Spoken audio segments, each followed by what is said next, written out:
my gosh. Hey, Crazy Trade Podcast. That's amazing. Welcome to the Crazy Dre Podcast Show, ladies and gentlemen, boys and girls. It's your main man, a.k.a. Crazy Crockett, a.k.a. Andres Podcast. Folks, I am back. I got to talk about the All-Star game coming up, the All-Star Cade Cunningham himself. I got to talk about the Super Bowl. You know, I have to talk about that first. And then Kevin Durant, the 8th player to hit 30,000 points. Pretty amazing. But we're going to start with the Super Bowl. I will say this. I am wrong. I thought that everyone was going to boycott the Super Bowl. I could not boycott the Super Bowl because part of my gig of doing this is watching sports. That's kind of what I have to do. So I couldn't just boycott the Super Bowl just because the Kansas City Chiefs got calls up to the Super Bowl. Ironically, this is kind of interesting for me to watch that game in itself. I took that day off from work, which is amazing that I got that day off.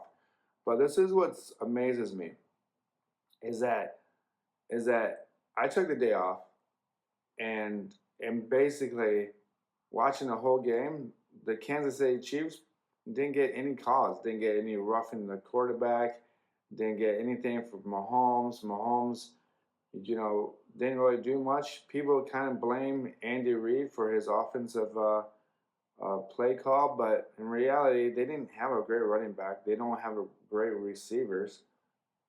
I've been telling people this from the beginning, is that Travis Kelce was out of shape through the whole season. I mean, you can't get in shape in the season because you're playing football and then you're not really eating healthy or whatever you have to do. I mean, it's just obvious that he was out of shape coming into the 24-25 season, dating Taylor Swift. And Taylor Swift gets booed, and everyone's booed her, and she leaves the game early. Travis Kelce looks like a 1970s porn star. For some god reason, dressing up like he's Mr. Sexy. I don't get that thing. I mean, you're a football player. There's always a time and place for everything that needs to be done. You know, when you're based on your entertainment of your self-identity with your girlfriend, you do certain things, you dress a certain way, and that's how it's done. When you come to play football, you dress up like you're ready to play football, and you're before the game, after the game, and so on and so forth. So I never understood Travis Kelce's point of view of dressing like a 70s porn star. But here's another thing for you guys and gals out there. If you guys did the over 100 point spreads on FanDuel, DraftKings, Caesars, any of those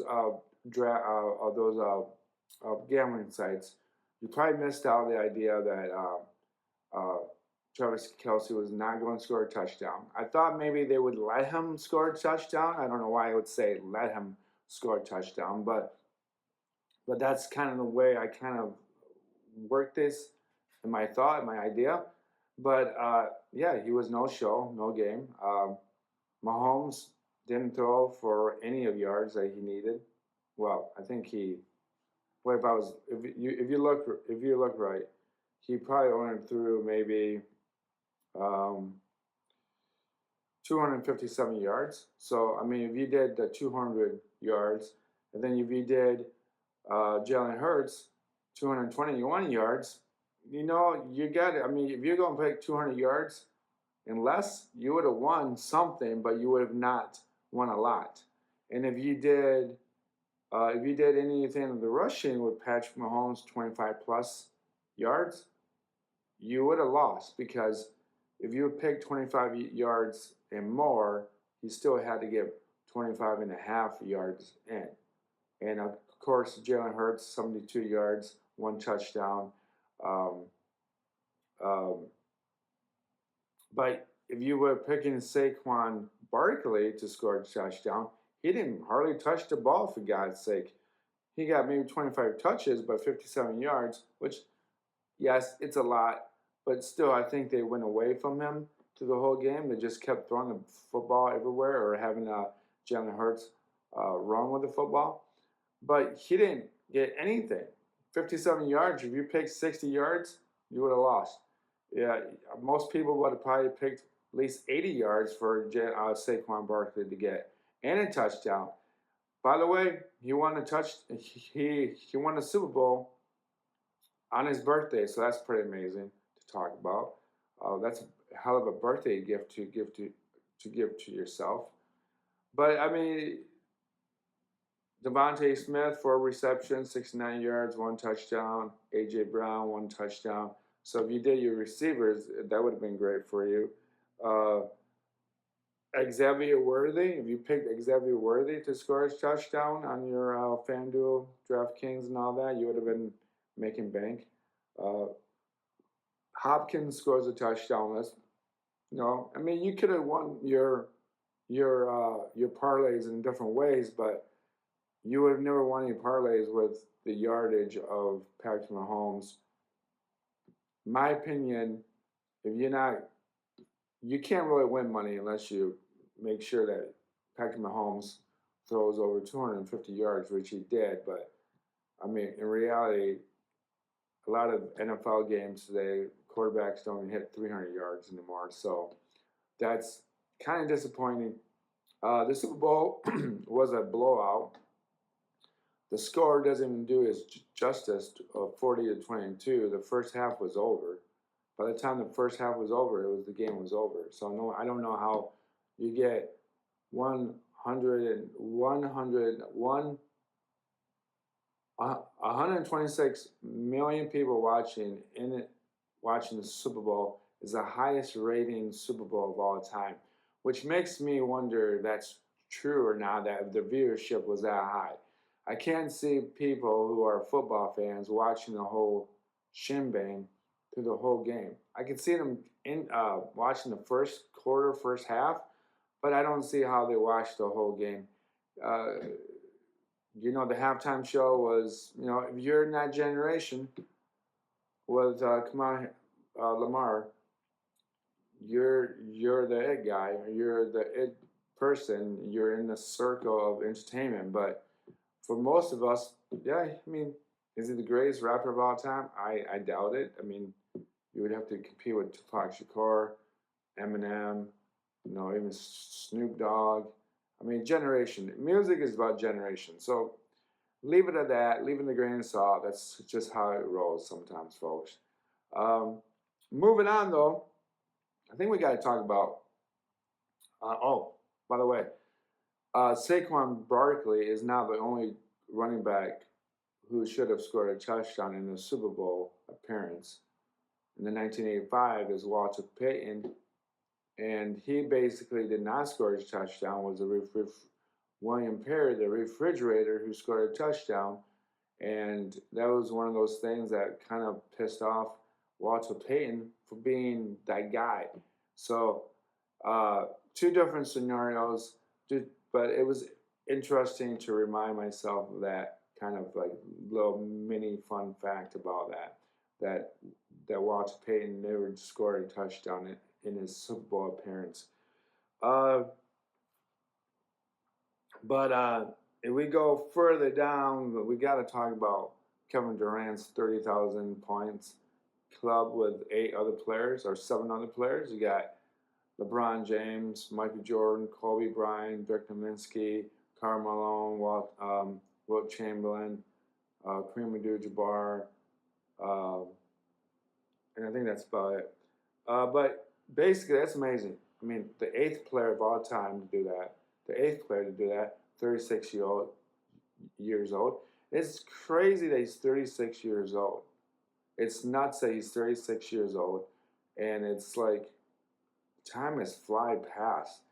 And, the only thing about Durant that people may argue about him is that he doesn't have the killing edge about winning championships. And that's like, he did win it with the Golden State Warriors, but he just has this demeanor of like, he doesn't care unless you piss him off on the court on the same day at the same time, and you're playing against him and you piss him off, and then he scores 40 points on you. That's something that's pretty wild. But I think that's amazing. I mean, that I live that I lived through the Michael Jordan, Dr. J. Oh yeah, and Dr. J's 30,000 points as well.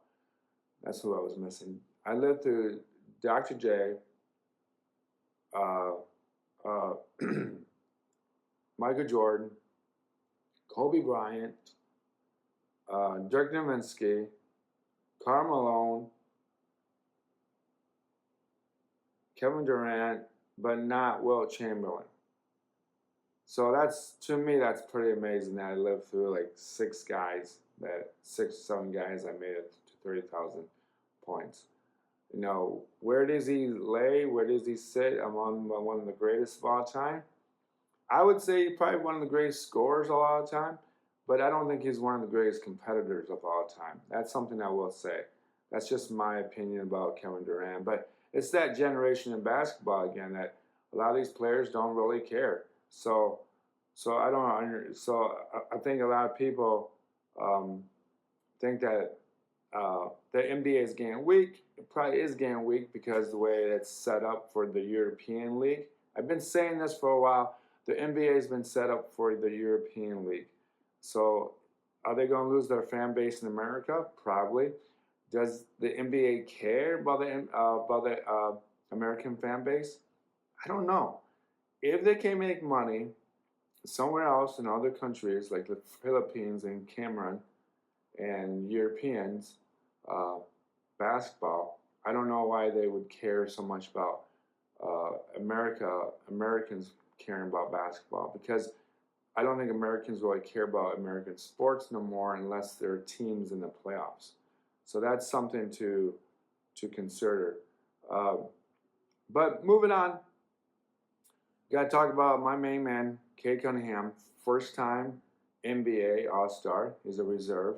He is leading the Detroit Pistons in every way possible. So, do I think that Cade deserves it? Yes. Do I think he deserved it last year? Yes. I mean, he was on a really, really bad team. I think that with Cade, you know, he's very patient. He's very mellow. He's very not disgruntled. I mean, I don't know how he is during practice or during the games. You don't see a lot of body language off that guy. You don't see a lot of vocal urgency. You do see him sometimes talking to his players, and in a way that of a leader should be talking to their players. But to be honest with you, I mean, look at this.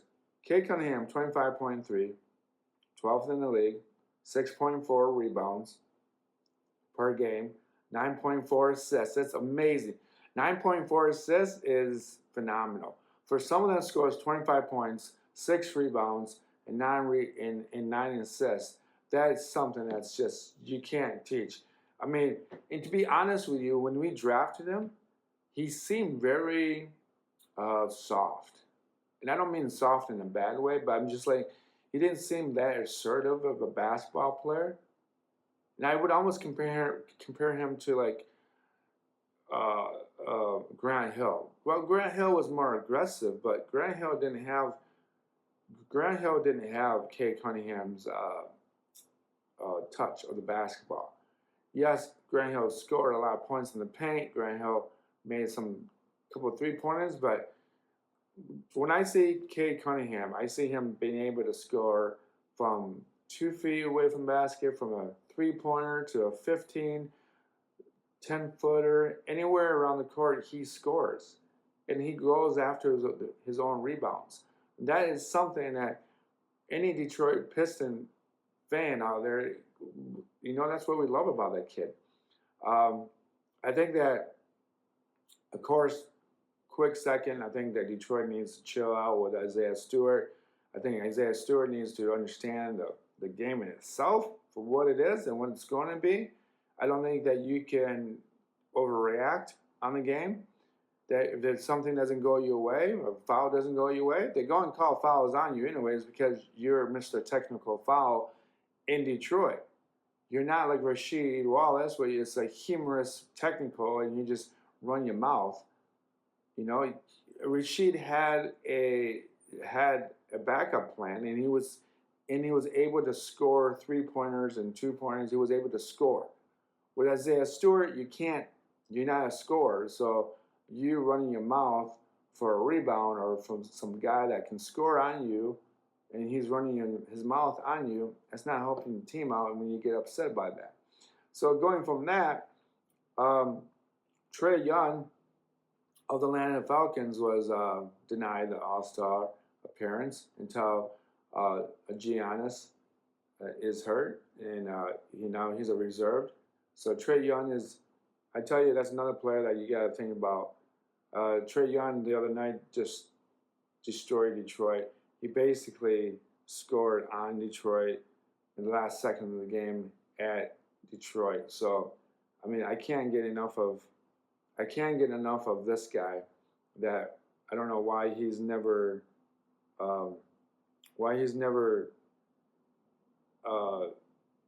candidate for the NBA playoffs. I mean, for an All-Star game.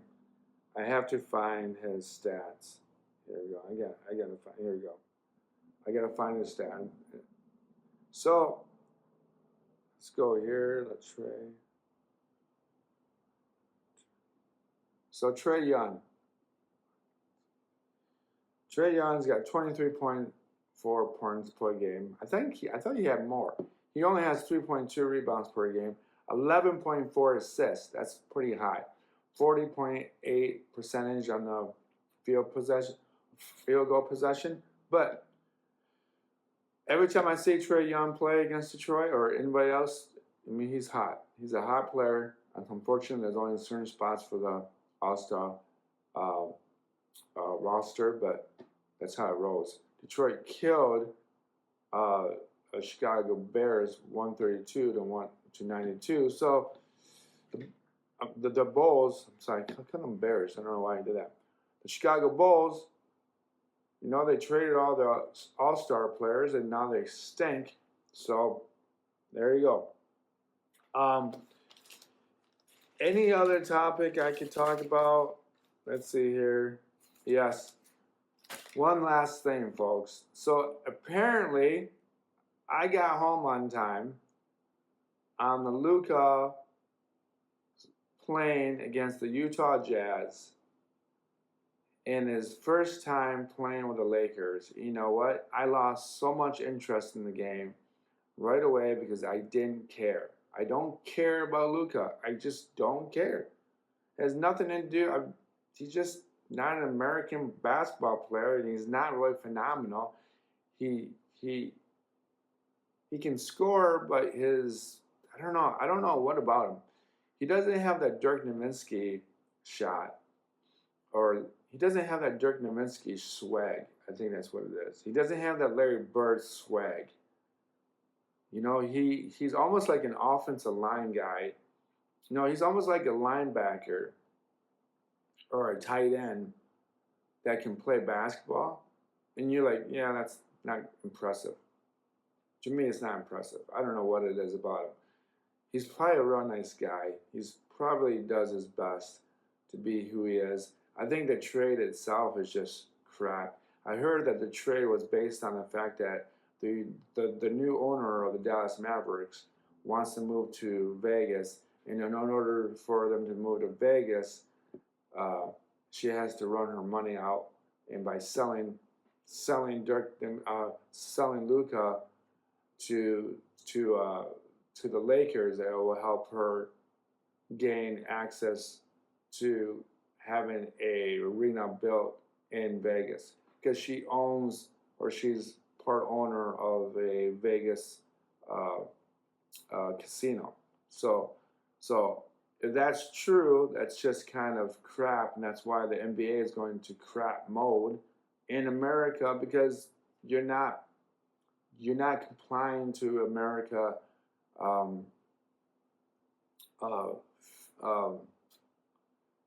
advertisement. You're just not. You're pretending that America sports doesn't matter.